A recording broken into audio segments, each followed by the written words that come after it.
هو ينفع يا عطية تروح تدور على كنز وانت مش معاك خريطة الكنز؟ طب ينفع تنزل تحارب وانت مش معاك سيف ولا رمح ولا حتى درع ولا خوذة وانت اصلا بتدوخ من المية الساقعة؟ والله عيب. او يا عطية يا اخويا، لو انت داخل سنة اولى ومش عارف منهج العلوم عندك بيتكلم عن ايه، تبقى داخل الحرب وانت على الله. فخليني على السريع اقولك على الخطة اللي هننزل بيها ارض المعركة. لما تيجي تبص على المنهج من فوق كده هتلاقينا هنعدي بأربع محطات. المحطة الأولى هنريح فيها شوية على 4 مراحل. المرحلة الأولى هنعرف فيها يعني إيه مادة، وهنفهم إن أي مادة بتتكون من حاجات صغيرة جدا اسمها ذرات، وإن أي ذرة بتتكون من نواة حواليها شوية مدارات للطاقة. وهتتصدم يا صديقي لما تعرف إن الذرة دي مش أصغر حاجة، لا لا، دي في حاجات أصغر منها اسمها البروتونات والنيوترونات، ودي بتعيش جوه النواة. والصدمة الأكبر لما تعرف الإلكترونات اللي أصغر ملايين المرات من النواة، ودي بتكون موجودة في مستويات الطاقة. احنا كده غفلنا شوية في أول مرحلة. تاني مرحلة بقى عطية اللي هي الدرس التاني. هنا هنتعرف على الجدول اللي العلماء حطوا فيه كل العناصر الموجودة على وجه الأرض حرفيا، وهنشوف إن الجدول ده مقسم العناصر لأربع حاجات: فلزات، لا فلزات، أشباه فلزات، غازات نبيلة. وكلمة فلز يعني معدن، لو لسه أول مرة تعرف ده انت هتشوف عجايب يا عطية وحياتك. المرحلة التالتة يا عطعوط، هنبدأ نشوف بقى يا ترى لو حطينا عنصرين على بعض ايه اللي هيحصل. طب لو حطينا 3، وده هيدخلنا في تفاصيل اكتر حبتين. هنعرف ساعتها ان اي مادة على وجه الارض حاجة من 2: اما مخلوط او مادة نقية. والمخلوط اما يكون متجانس، يعني مقدرش افرقه عن بعضه بعيني زي السكر في المية كده، او غير متجانس، وده اقدر افرقه عن بعضه بعيني زي الرمل في المية. وطبعا المادة النقية ممكن تكون عنصر واحد زي الأكسجين أو مركب زي المية. بعد كده هنعرف ازاي نفرق بين المواد وبعضها، وعشان نعمل كده لازم نعرف الفرق بين الخواص الفيزيائية والخواص الكيميائية. ما تتخضش يا عطية عشان انا معاك، عيب منك كده والله، هنخاف من حبة اسامي ولا ايه؟ يا عم الخواص الفيزيائية زي ان ادوب التلج فيتحول لمية. هسأل نفسي سؤال بسيط: هي المية اتحولت لمادة تانية؟ هتقولي لا، ما التلج اصلا عبارة عن مية. زي بالظبط لما سيح الحديد. فهمان وبتعجبني دماغك. الخواص الكيميائية بقى ان اغير المادة لمادة تانية، زي الحديد لما يتفاعل مع الهواء والرطوبة فيصدي، فهو كده تحول من حديد لأكسيد حديد اللي هو الصدى يعني. المرحلة الرابعة والأخيرة في محطتنا الأولى هنعرف فيها ان الذرات دي بتتجمع مع بعضها عشان تعمل المواد، وعشان تتجمع لازم ترتبط مع بعضها بروابط. فاحنا هنا هنعرف انواع الروابط دي وازاي الذرات بترتبط اصلا. حتى الذرات ارتبطت وانت لسه يا عطية يا جدع روح موت. وطبعا عندنا نوعين من الروابط: واحد روابط ايونية، وده باختصار أشبه بواحد رايح يتجوز، فيقوم أهل العروسة يقولوا له أنت هتجيب كل حاجة وإحنا مش هنشارك في أي حاجة، كفاية إنك هتاخد بنتنا، وهو عشان بحبها فيوافق. نفس الفكرة كده يا عطية، بيبقى في عنصر بيفقد إلكترونات وعنصر تاني ياخدها، وبكده تتكون بينهم رابطة. النوع التاني الرابطة التساهمية. هنا بقى العريس بيشارك بالنص والعروسة تشارك بالنص، فالاتنين يكونوا رابطة قوية مبنية على الحب والمودة والمساهمة، فدي الرابطة التساهمية. ممكن تبقى أحادية اللي هو إلكترون من هنا مع إلكترون من هنا، أو ثنائية اللي هو إلكترونين مع إلكترونين، أو ثلاثية اللي هو 3 مع 3. بكده عرفنا كل اللي هيقابلنا في المحطة الأولى. المحطة التانية بقى يا عطية محطة لذيذة كده وممتعة، لأن تعرف تعمل فيها تجارب بأدوات بسيطة. المحطة عبارة عن 3 مراحل. المرحلة الأولى بنعرف فيها حاجة اسمها الكهرباء الساكنة. كلنا واحنا صغيرين كنا نفرك القلم الجاف في شعرنا ونقربه من ورق مقصوص فنلاقي الورق ينجذب للقلم. ده بقى يا سيدي بسبب الكهرباء الساكنة. وهنعرف ان في مواد موصلة للكهرباء، ودي اللي بتسمح ان التيار الكهربي يمشي خلالها زي النحاس والحديد، ومواد تانية عازلة ما بتخليش التيار يمشي خلالها زي الخشب. عشان كده يا عطية لو لقيت صاحبك بيتكهرب ما تروحش تمسكه وتحاول تنقذه، وإلا هتتحول لحواوشي على الفحم. الصح هنا إنك تدور على حاجة عازلة زي الخشب وتنزل بقى على دماغه، بهزر طبعا، تضرب بيها السلك. بعد كده هنكتشف إن عشان مادتين ينجذبوا لبعض زي القلم والورقة لازم واحد يتشحن بشحنة موجبة والتاني بشحنة سالبة. طب يا مستر أعرف منين؟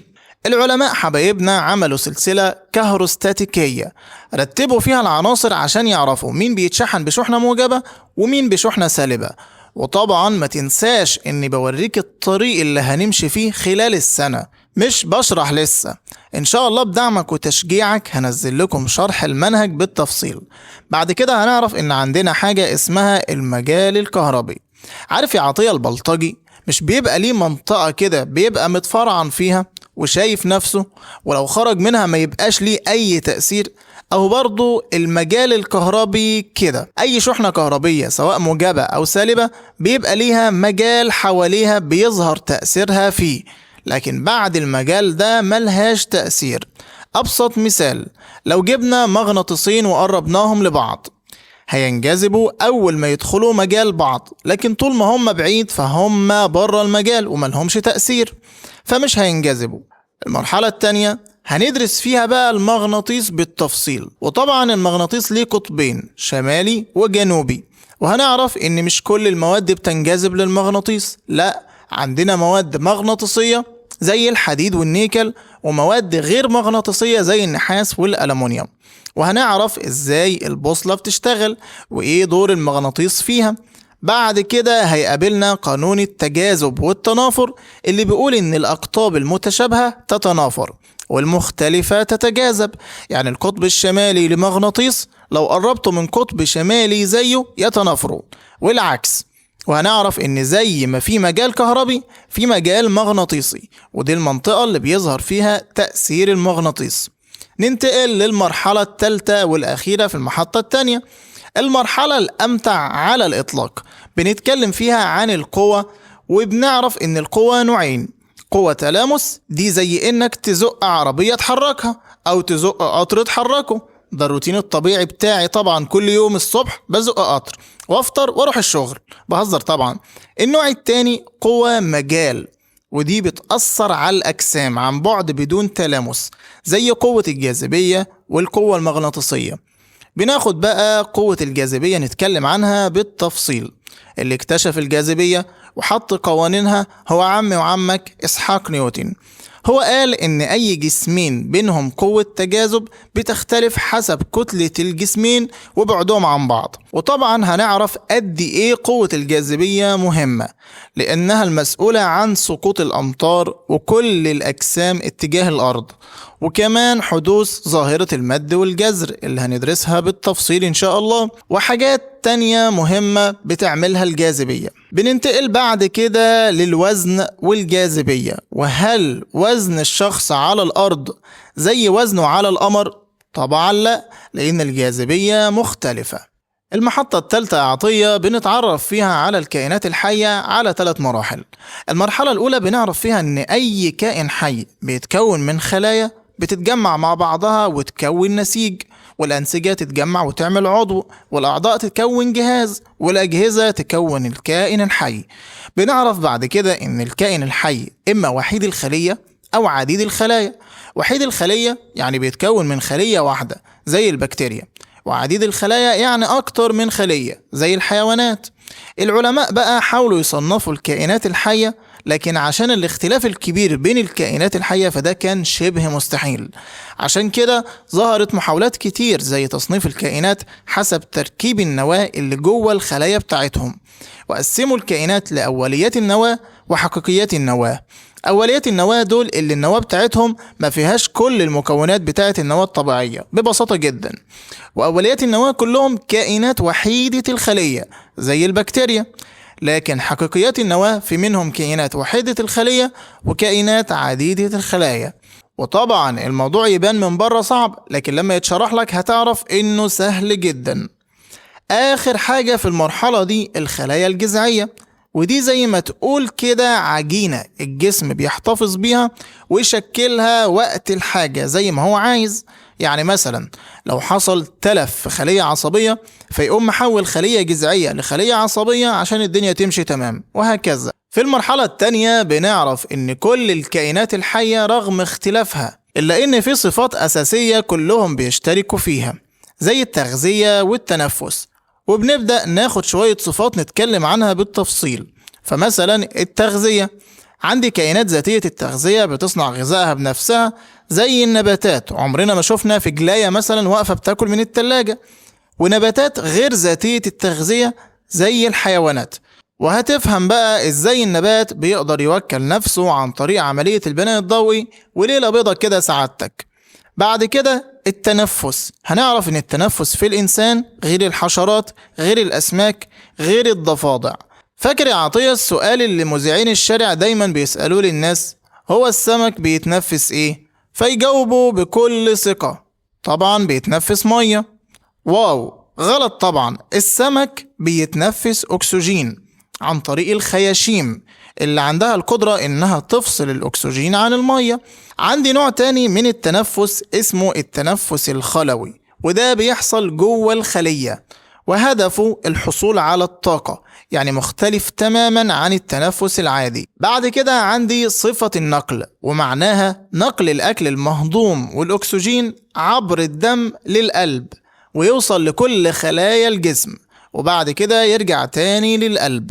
وده اللي بنسميه الجهاز الدوري، اللي شبهه في النبات جهاز النقل، اللي بياخد المكونات من التربة لباقي أجزاء النبات عشان تصنع الأكل، وبعد كده يرجع ياخد الأكل يوزعه على باقي أجزاء النبات. وبرضه هنتكلم عن صفة الإخراج وإزاي الكائن بيتخلص من الفضلات. فالإنسان مثلا بيتخلص من فضلاته اللي هتفهم إنها مش مقصود بيها فضلات الأكل، وإنما ثاني أكسيد الكربون والمية والأملاح الزيادة واليوريا عن طريق الزفير والبول والعرق. والنبات بيتخلص من المية الزيادة وثاني أكسيد الكربون عن طريق ثغرات بيقدر يتحكم فيها. آخر صفة هنتكلم عنها هي الحركة. هنلاقيها بتختلف في الكائنات وحيدة الخلية عن الكائنات عديدة الخلايا زي الإنسان والنبات. الإنسان بيتحرك حركة انتقالية من مكان لمكان، والنبات بيتحرك حركة محدودة. المرحلة الثالثة والأخيرة في المحطة الثالثة هنتكلم فيها عن الميكروبات، وهنعرف إن في ميكروبات نافعة وميكروبات ضارة، والاتنين بيتقسموا لأوليات النواة وحقيقيات النواة، وهناخد أمثلة على كل نوع. يعني مثلا بكتيريا العقد الجذرية دي من أوليات النواة النافعة، ودي بتكون موجودة على جذور البقوليات زي الفول والبسلة. وبكتيريا التحلل برضو من الميكروبات النافعة أوليات النواة، ودي بتحلل جذور البقوليات لعناصر بتدوب في المية من غير تفاصيل كتير دلوقتي. وبكتيريا اللبن الزبادي برضو من الميكروبات النافعة أوليات النواة اللي بتستخدم في صناعة الزبادي. وطبعا زي ما وضحت لك بناخد مثال على كل نوع من التقسيمة دي ونتكلم عنه بالتفصيل عشان ما تحسش بتعقيد دلوقتي، أصل نفسيتك مهمة برضو عندي عطية. المحطة الرابعة والأخيرة صديق الإنسان، بنتكلم فيها عن نظام الأرض والشمس والقمر، ودي هتعجب الناس اللي بيحلموا يسافروا للفضاء ويشتغلوا تبع وكالة ناسا. هناخد المحطة دي على مرحلتين. الأولى هنتكلم فيها عن المجموعة الشمسية، وهنرتب الكواكب حسب بعدها عن الشمس وحجمها، وهنعرف ان الارض في الترتيب الثالث من حيث البعد، والرابع من حيث الحجم من الصغير للكبير تصاعدي يعني، والخامس لو هنرتب من الكبير للصغير اللي هو تنازلي يعني. وهنعرف كمان ان الكواكب بتتقسم لداخلية وخارجية. الداخلية دول الأربعة الأقرب للشمس، والخارجية دول الأربعة الأبعد من الشمس. هنعرف يا عطية بعد كده ان الأرض بتدور حوالين نفسها مرة كل 24 ساعة، وبتدور حوالين الشمس مرة كل 365 وربع يوم. وهنعرف بقى ايه علاقة فصول السنة بدوران الأرض حول الشمس. بس يا سيدي في المرحلة التانية والأخيرة من خارطة الطريق هنتكلم عنك يا عطية، هنتكلم عن القمر. هنعرف إن ليه أطوار، يعني مراحل بمر بيها وهو بيدور حول الأرض. اللي هم 8 مراحل، وهنعرف بقى يعني ايه هلال وبدر والكلام اللي بنسمعه دايما ده. واخيرا خسوف القمر، لما الارض تقع بين القمر والشمس اثناء دورانهم بتحجب ضوء الشمس عن القمر، وبالتالي ما نقدرش نشوفه. والخسوف نوعين، لو الارض حجبت ضوء الشمس تماما عن القمر يبقى خسوف كلي، لاننا هنشوف ساعتها القمر زي قرص معتم. لكن لو حجبت جزء فساعتها هنشوف القمر ناقص ويبقى خسوف جزئي. وفي النهاية يا عطعوط ده كان خط سيرك خلال الترم ده. اوعى تتهبل في دماغك وتذاكر ده بس وتدخل به الامتحان، واوعى ده ينسيك اننا الترم ده عاملين شرح اونلاين. ابسط يا عم، يعني ممكن تدخل معانا وتتفرج على العظمة اللي هتحصل. ابعت لي خاص لو مهتم. سلام يا عطعوط.